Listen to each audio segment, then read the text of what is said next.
presented by माँ Durga express.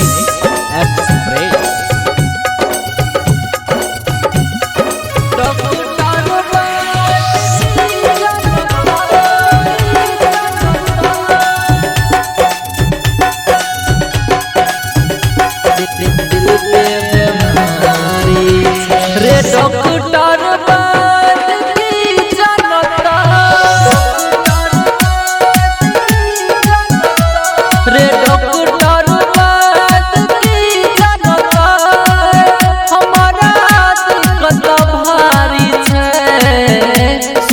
दिल के बीमारी सुने दिल के बीमारी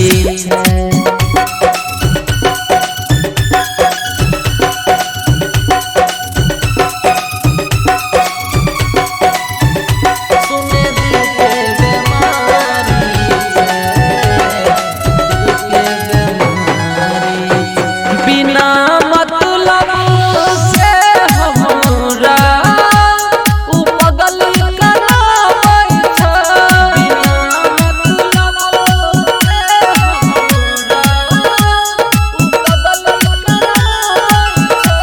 जख्म जैसे दिल में अपने खुशियाँ मनाबै छै।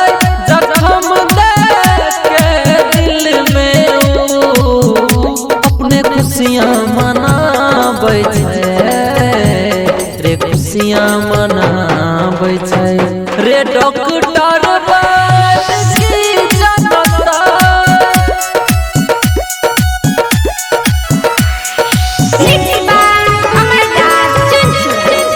कि तेरे दिए हुए चोट पे ना मरहम काम आई, कि तेरे दिए हुए चोट पे ना मरहम काम आई, ना दोस्त ना अपना ना खुदा काम आई, ना खुदा काम आई।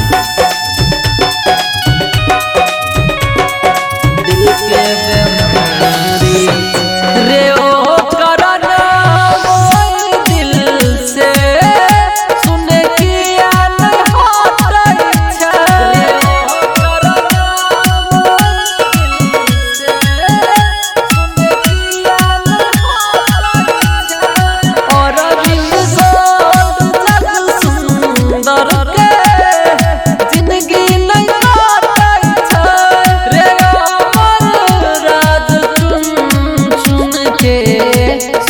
जिंदगी नहीं काटे छै रे, जिंदगी नहीं काटे छै रे। डॉक्टर